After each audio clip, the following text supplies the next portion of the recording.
We're on 292. We're starting a new book, PARSHA Shemos. Nice.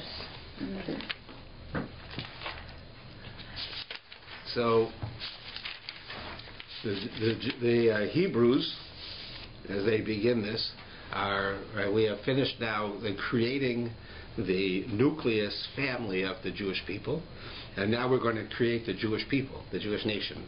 The book of Bereshit deals with the creation of the nucleus of it, right? The family, the Hebrew family, and now it's going to become a nation as they go down to Egypt.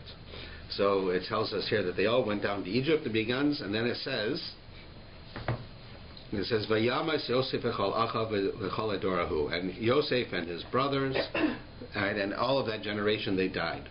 So all of the original people who came down, they all passed away.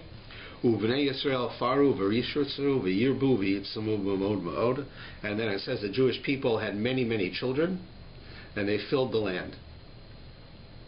Vayakam melech hadash Mitzrayim, and there was a new king in Egypt, over Egypt, Asher lo yodas Yosef, and he didn't know Yosef. Now, the commentaries, the Medrash, and even Rashi tells us two opinions about this. What does it mean that there was a new king and he didn't know Yosef?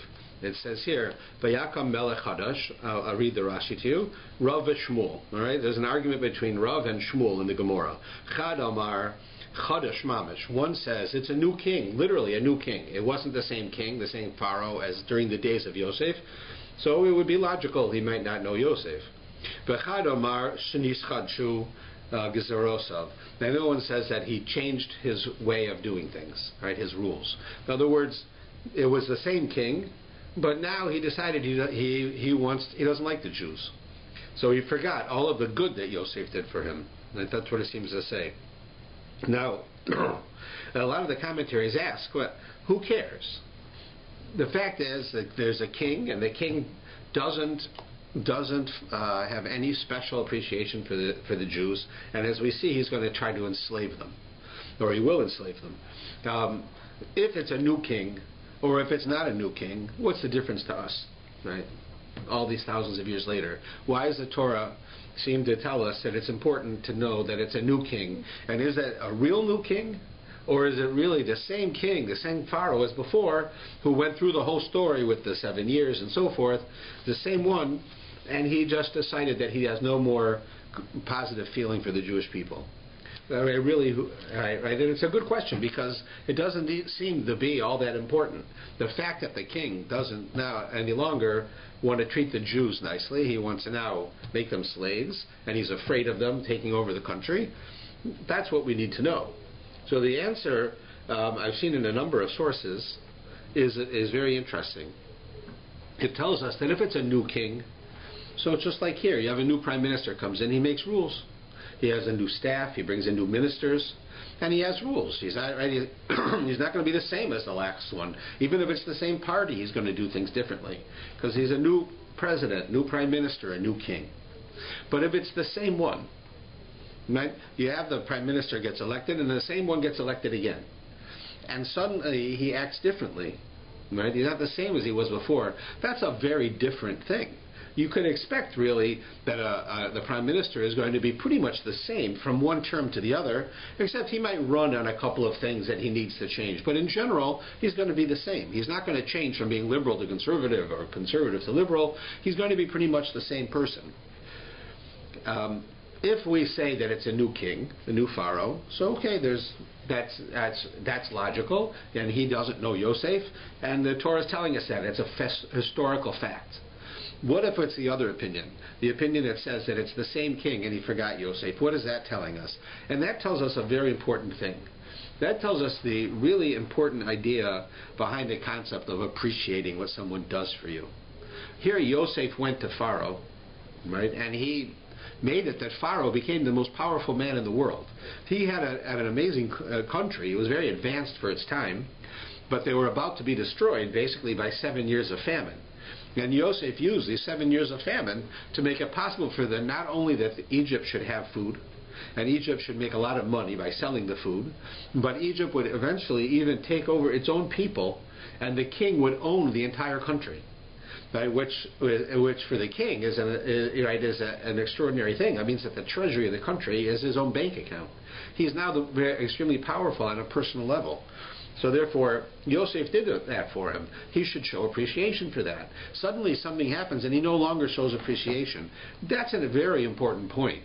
They show you that a person who at one time is indebted to another person, now that he's in power, right, he says, then what have you done for me lately?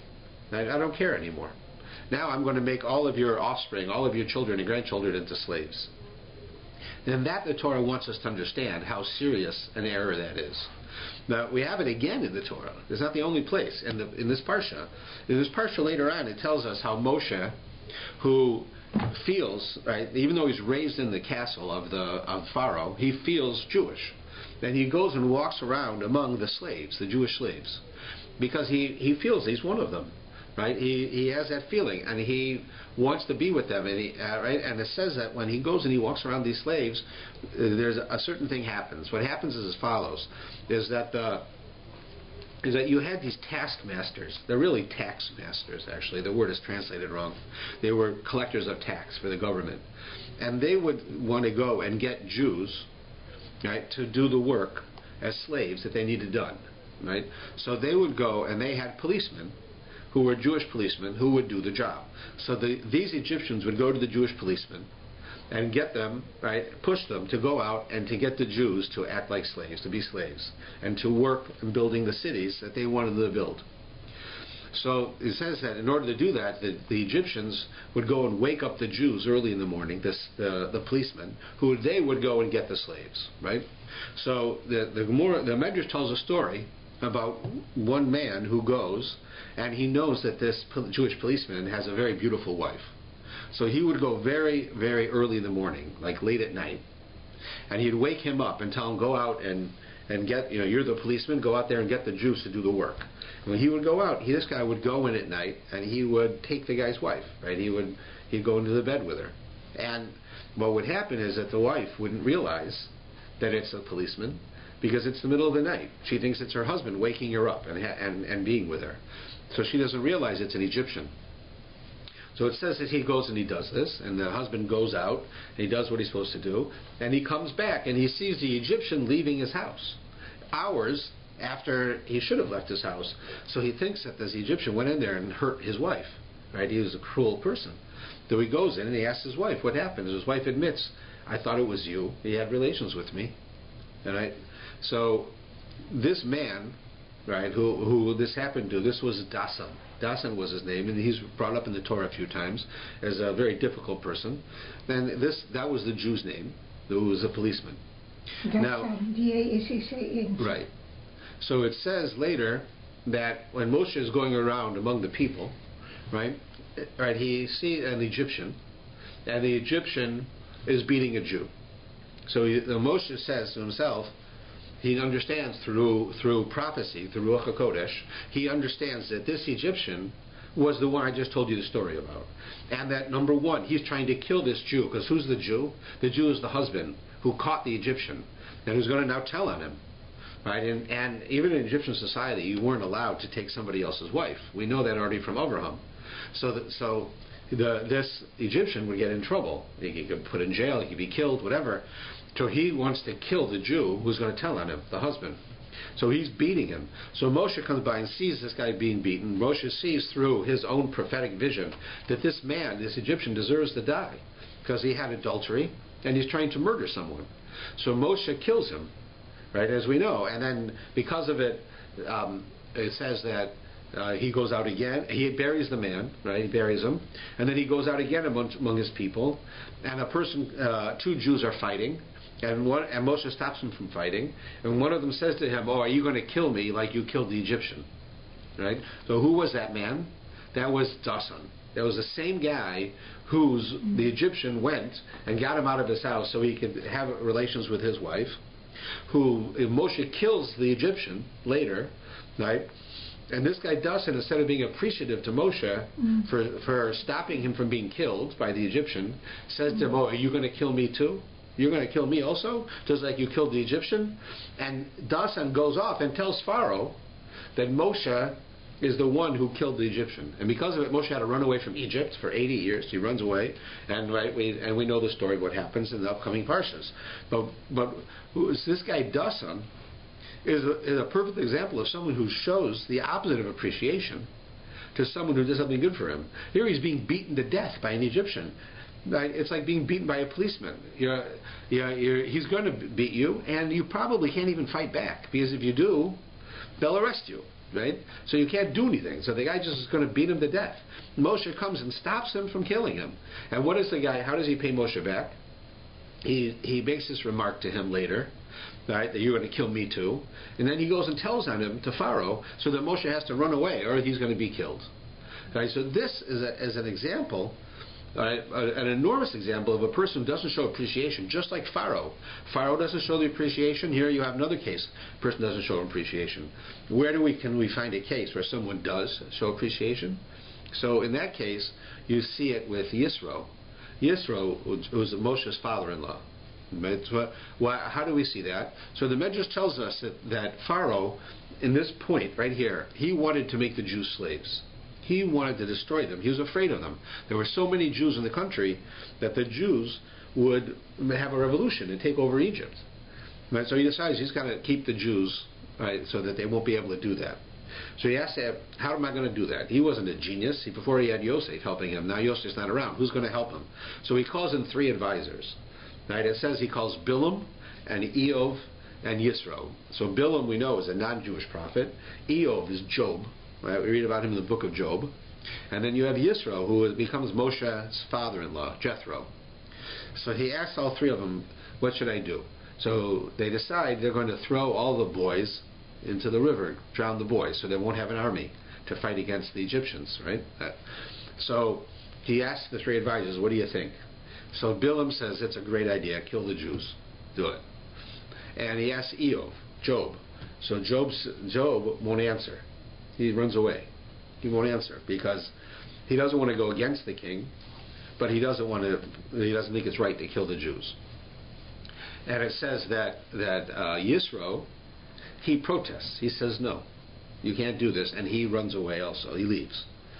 So remember that in those days, it's not like today. You imagine if the president or the prime minister asks you a question and you don't like what he's doing, you can tell him, I don't like what you're doing. What's he going to do to you?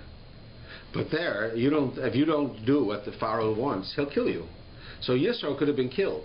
So here you see Yisro going out of his way to help the Jewish people, right? He wants to show, right, that it's not right. So he does this. Later we see how he's repaid. He's repaid because he becomes the father-in-law of Moshe. Like the man who spoke to God face to face, the man who brought the Torah into the world, the man who was the leader of the Jewish people, right, the greatest teacher ever. Right, this Moshe was his son-in-law. Right? It's like if a guy's going to have a son-in-law, who should it be? So you get the best guy in the best yeshiva. No, you got Moshe. He's the best one. Why does that happen? So the Medrash is leading us to believe that it's because he went and he did what he did. Right? He told Pharaoh it was wrong to kill the Jews under the fact that he could be killed. So when it's time for him to have a family, he has a family. So his children, his daughters, should be married to Moshe, and they would go on forever. Right? Moshe's family, who's part of the Jewish nation, goes on forever, and therefore he himself is paid back. Right? So here you see the appreciation that's shown in such a case for what he does. But in the case of Pharaoh, he shows no appreciation. In the case of Dasan, he shows no appreciation. So here we have now 2 personality traits in the Parsha, all coming from telling us this story of why it is that is it a new king or not a new king. The fact is, if it's not a new king, then that new king is giving us this lesson. The lesson is how significant and important it is for us to really show appreciation, to show people that we really appreciate what they've done for us, and to respond to it. So if it's somebody just saying hello, you say hello back. If it's somebody offering to do you a favor, even if you don't take them up on it, you say thank you. We even have, what people say. You don't have to say thank you to someone who it's their job. The mailman comes, he delivers the mail. That's his job. They have to say thank you for. The paper boy comes, he delivers the paper. So what do you say thank you for? The woman at the store is checking you out of the store. It's her job. But the fact is that even if it's their job, you should show your appreciation that they're doing their job, and they're doing their job well, and that they're respectful, and that they're honest. Right? The fact, if you get a newspaper in the morning, like for me, I get a newspaper in the morning. So I get up very early in the morning and I learn. And then in the last little while, all right, I'll have a cup of coffee and I'll look at the newspaper. So if the newspaper is not there at like 6 o'clock in the morning, I can't do it because I've already learned from around 5. Now I want to go and look at the newspaper. I can't do it. There's no newspaper. If the newspaper comes at 6:30, I'm gone already. So I don't get to it. The whole day I'm not going to look at it. Right? So it's a waste. So for me, I'll go and the guy comes at 6 o'clock, I'll let him know that I appreciate it. To read it, certainly because that's the only way I can read the newspaper. Otherwise, I don't need it. Right? But it's his job. It doesn't matter it's his job. He's doing his job well. You should show appreciation. The mailman comes. He does his job well. He delivers the mail. You're getting your mail, not somebody else's mail. Your mail is not going somewhere else. Right? It's coming at a reasonable time. You show your appreciation. Right? Even if it's in such a case. Right? Here you have someone like Pharaoh who he starts out, it says, there's a medrash that says that if you don't show appreciation to people for what they do for you, eventually you won't show appreciation to God for what he does for you. Then you see that with Pharaoh. Pharaoh first doesn't show appreciation for what Yosef did, and he makes the Jews slaves. Later he says, who is God? Who is this God? Why? Because the same Pharaoh, if it's the same Pharaoh, he knows that there's a God, because it was who Yosef used, right, for his prophecy to be able to save Egypt. So for him to say who is God means first he forgets Yosef, then he forgets God. Right? That's really what it's telling you. And then it goes on, and we learn that right, he says we should come and we should be wise, right? Because if there's a war, the Jews will fight against us. That finishes this page, and then we look at the next page. And so he made these taskmasters, like I said, and then it changes the story. We begin on 294 and 295, beginning with verse 15, it changes the story. Now it's no longer giving you a general thing about the Jews being slaves. Now it tells us the king of Egypt says to the Hebrew midwives, right? The first one's name was Shifra, and the second one was Puah. And he says, when you deliver the Hebrew women and you see them on the birth stool, if it is a son, you should kill him, and if it's a daughter, she shall live. But the midwives feared God, and they didn't do as the king of Egypt spoke to them, and they caused the boys to live. The king of Egypt summons them, and he says, why have you done this, that you caused the boys to live? And the midwife said, because the Hebrew women are not like Egyptian women, right? They know what they're doing. They're tough, and they've had children before. So before the midwife comes, they give birth. Right? So that's how there's a number of questions with this. The first one that really bothers me is Pharaoh goes to the women and tells them, kill the boys, let the girls live. Right? So they don't do it. They don't listen to him. Right? Now, of course, in this society, Pharaoh will kill them. So he comes to them and said, why didn't you do what I told you? I told you to kill the boys. They said, well, because when we get there, the women have already given birth. Right? So Pharaoh seems to say, okay. Right? But it doesn't answer the question. How are they supposed to know that it's a boy? Because the women have to give birth. That's how they know it's a boy. Right? So for them to say, well, what are we supposed to do? The women gave birth. Well, he should say, well, dummy, kill them. Now they gave birth. When you get there, they gave birth. There's a baby boy there, kill him. But he doesn't say that. So it sounds like the fact that they gave birth is a good answer. It's a good answer. That's why I didn't kill them, because they gave birth.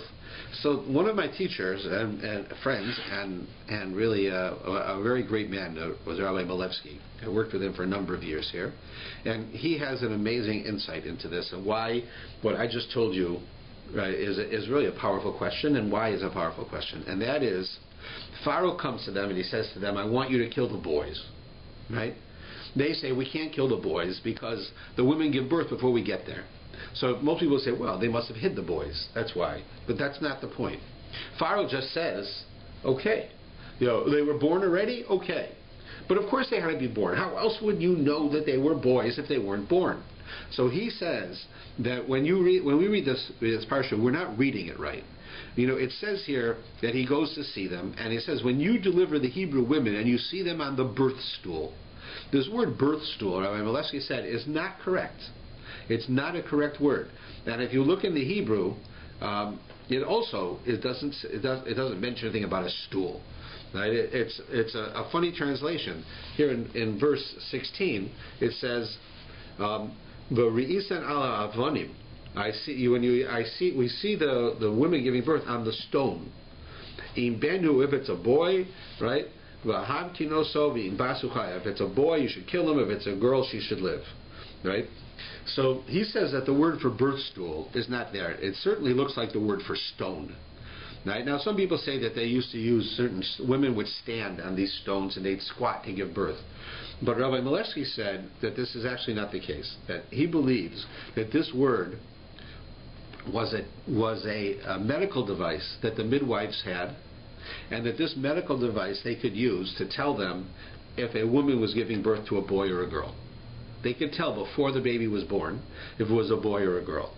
Now let's read the story again and see, based on how Rabbi Milewski explained it, what happens. Pharaoh hears. All right, midwives, whenever Jewish women are pregnant, they're going to give birth, you're going to be delivering them.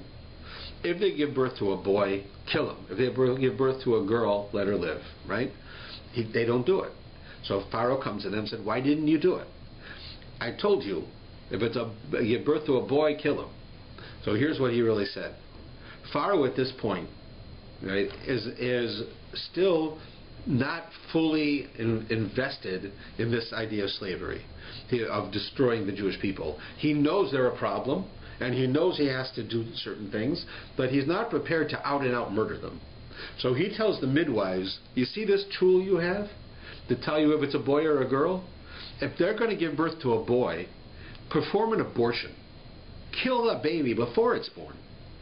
Right? Then if they give birth to a girl, it'll be a girl. But no baby boys will be born. He'll be killed within the womb. He'll be aborted.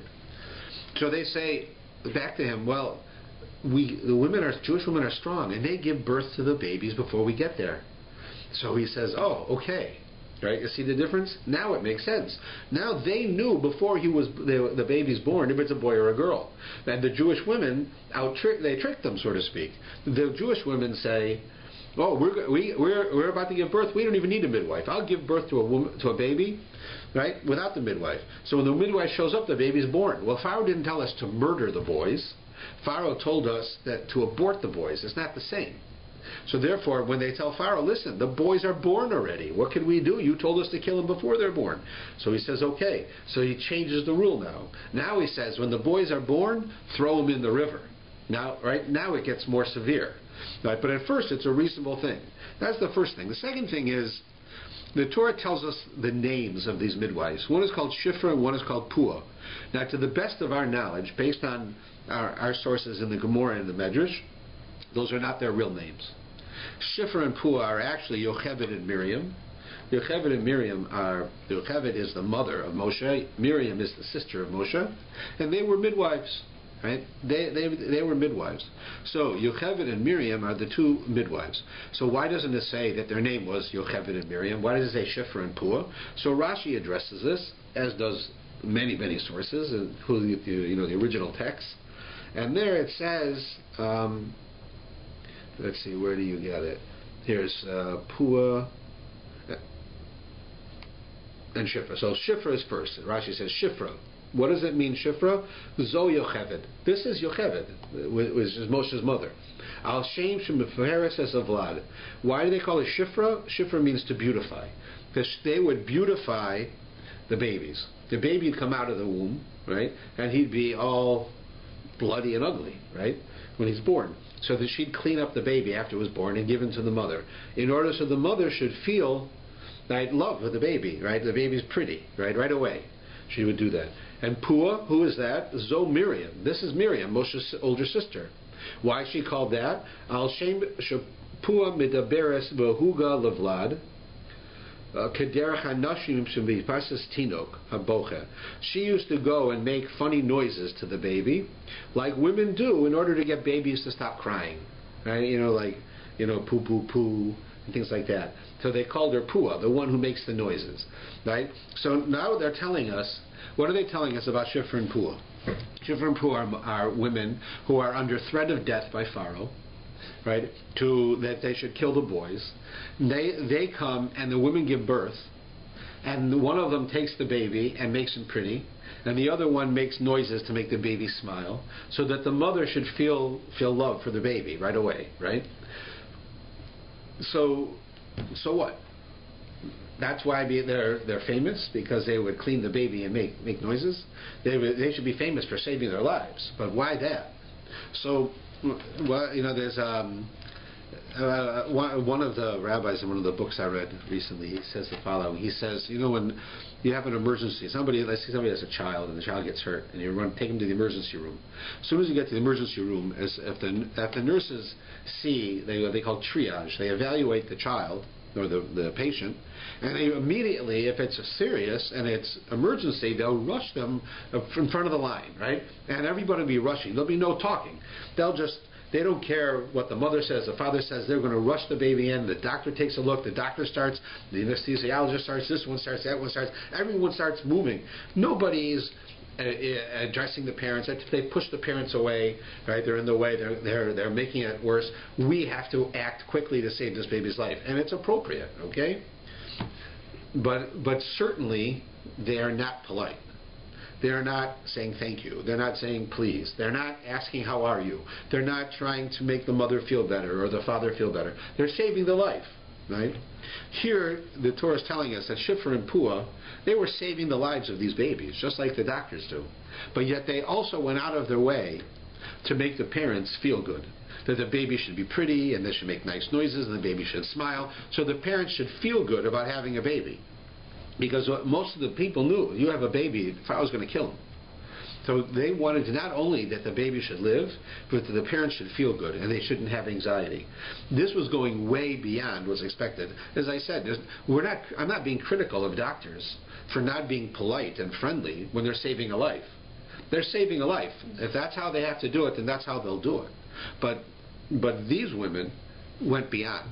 They saved a life, and they were polite, and they cared about the feelings of the parents, and they wanted the baby to look nice for the mother. That was important to them. So because of that, they were referred to as Shifra and Pu in the Torah. So we should know this. And not only that, it says what happened to them.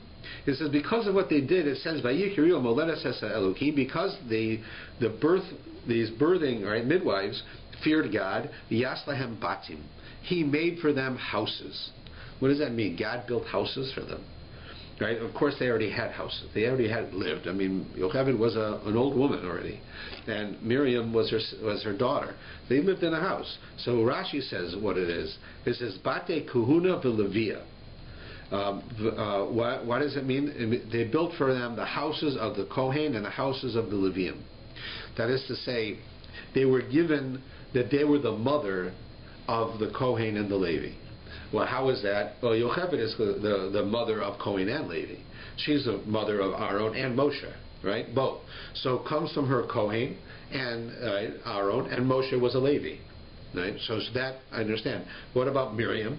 Miriam's a sister. So Miriam married a Levi also. So she also had from her the house of Levi. So you have now that the fact that we have Kohanim and Levium is based on these two women, and therefore they receive all of the merit for such a thing. That's what that tells us. That's one thing to know about a couple of points to know about the midwives, about what happened and why they're known as they're known. Then of course it switches again, and we have beginning in the second chapter. It says a man went from the house of Levi, and he took a daughter of Levi. Right, so a man from the house of Levi took a daughter of Levi. That means that you had a man who himself was, right, let's say, from a child himself, he was a son of Levi, and he took the next generation. The daughter of Levi was a daughter of Levi. Levi was a person, right? He was one of the 12 tribes, right? A man from the house of Levi means that he was related to Levi, but he wasn't a son. So who did he marry? It says that he married his aunt. This man married his aunt. It doesn't tell us who it is, but we know who it is. This was Avram, who was the leader of the Jewish people, and Yocheved, who was Moshe's mother, right? But not yet. She wasn't married yet. So what does it mean it tells us this? So the woman conceived and gave birth to a son. So we know, if this story is telling us that Avram married Yocheved, and they gave birth to a son, So there's something missing, because we know that Miriam was born, and then Aaron was born, right? And then Moshe was born. And here it's telling you the story of Moshe. So this we can deduce that this man married his same woman twice. Right? He married her once. He had Miriam and Aaron. Then he divorced her and he married her again, and he had Moshe. Now the halacha even today allows that if a man and a woman get divorced, as long as she doesn't get married to somebody else in between, they're allowed to get married again. Right? So when they get divorced, they say it was a mistake to get divorced, and they get married again. That's allowed, and they would get married again. So here's where the famous story comes from, that Avram saw what's going on. Thousands of Jewish boys are being killed. Right? People don't want to have children. It's like today, people talk about, we're going to have a nuclear war. Why should I bring children into a world like this, right? That's what the Jews are saying. They're killing our children. And those who live are going to be slaves. Those who don't live are being killed. Why should we bring children into the world like this? So Avram, who was the head of the Jews, agreed. You're right. So to show everyone that he agrees, he divorced his wife. So they shouldn't have any more children. Right? And because of that, all of the Jewish people stopped having children. They either divorced their wives or they didn't get married. They didn't have children. Because they saw the leader did this, and it was on purpose. Along comes Miriam. Miriam is this girl, right? And she goes to her father, and she tells her father, "You're worse than Pharaoh. You're worse than Pharaoh." And why? Because Pharaoh, he wanted to kill the boys. He let the girls live. And you, by making it that the Jews don't have children, you're killing boys and girls. There'll be no boys, there'll be no girls. The Jewish people will be gone. Right? So she tells her father, I'm having a prophetic vision from God, that the Jewish people must go on, and you must stop this. So he goes and he marries his wife again, and he has a child. And it says as soon as he has this child, you could tell there was something extraordinary about him, Moshe. The whole house was filled with light. It said he was an extraordinary baby. It says that he was born already being circumcised. He was an extraordinary baby. He didn't cry, right, so that the Egyptians would come and kill him. So there was something really special about him. So Amram goes to his daughter and he says, your prophecy was right. You see, you were right. And then what happens, of course, the Egyptians come and they take Moshe. They find out about him. And they take him away and they're going to kill him. So now he goes to his daughter and he says, you see your crazy prophecy? Now they're taking the boys again. They're taking him away. You were wrong. Right? So it says that they send Moshe in the Nile. And it says that Miriam was watching him. Right? It says she stood and watched him from a distance. And the Torah seems to tell us, and that word is in the Torah, so it seems to tell us that was a big deal. The fact that she watched her brother was a big deal. You say, what's the big deal? You have a girl who goes and watches her brother being sent down the Nile River to death. So she's watching. That should be something that the Torah tells us is an extraordinary thing. In fact, later on it tells us because she did this, one time that she had a problem, the entire Jewish nation waited for her because she was so special. Why was she special? Because she did this. What did she do? She stood on the side of the river, hid in bushes, when her brother was being sent down the river. Right? Why is that such a big deal? So the answer as to why it's such a big deal that she did this was that she went there and she knew her brother was going to die. And she felt his pain. Right? And even if he knew it or he didn't know it, it made a difference. How do we know? I'll tell you another example. If you go back a number of weeks in the Parshas, you have the story of Yishmael. Yishmael is born, right? And Sarah tells Abraham, send him out of the house. You can't have him here. He's killing Yitzchak. You got to get rid of him. And God says, listen to your wife. And so he takes Yishmael and he takes his mother Hagar and sends him away. And it says that when he sends her away, it says that the baby gets sick. He's in the desert. You get sick. It's bad news. A baby for sure. He's going to die.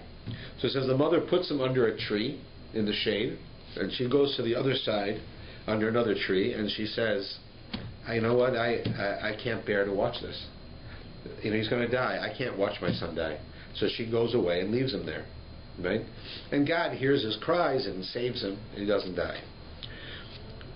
that action of an Egyptian mother, right? That's who she was. Hagar was an Egyptian. Was that I can't deal with this. He's going to die. I can't deal with this. Rather than going and being with him, holding him until he dies, sharing in his pain. She's thinking of herself. I don't want to feel this pain. I can't deal with it. So she would let him die. You look at Miriam, on the other hand. She's not even his mother. She's his sister. And she says, my brother is going to be alone. He's going to be afraid. He's going to die. I want to be with him. I don't want him to be alone. I want to share his pain. And the idea that she did this is a lesson for us. The whole idea of what we call noseh ba'ol chavero, how one Jew carries the yoke of the other Jew, the weight of the other Jew. One Jew helps another. You feel the pain of another. And this is what's well known about us. You know, if you have a Jew in Afghanistan who's in trouble, we feel the pain. If you have a Jew who gets in trouble in New York, we feel the pain. You have a terrorist bomb go off in Israel, we feel the pain. Jews are like that. We share the pain. Sometimes we share it too much, but we share the pain. Right? While you see from the Egyptian mother in this case, the other people in the world, not everyone, but other people in the world, they're thinking of themselves. Even when the baby's dying, she's thinking of herself. I can't feel that pain. It's too much for me. So she would leave him. And because Miriam went and did this, that shows you how great she was. And that's why the Jewish people showed their appreciation by waiting for her. Because she really gave them in real sense the lesson that you have to share the pain of someone. You have to be with them. You have to hold them. You have to care about them. When somebody's sick, when someone's dying, you have to be there with them. You don't let them go on their own. And that's really what it says here. It says then, of course, that the Pharaoh, I'll end with this one, the Pharaoh's daughter comes down and finds him, right, and she saves Moshe. And it says that right, she could no longer hide him, and she sent him down to the river.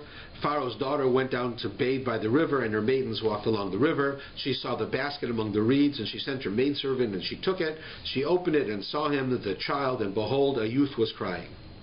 This is an odd thing. It says that she's walking down. She sees a basket, right? She opens the basket, and there's a baby in the basket, and the baby's crying. It doesn't tell us that she hears a baby cry, and then she gets the basket. She sees the basket. She doesn't know what's in it, right? So the Torah is telling us, as a hint here in the Medrash, that it wasn't talking in that way. It says, she saw the basket, right? She gets her maidservant to go get it, right, with her, so they go get it.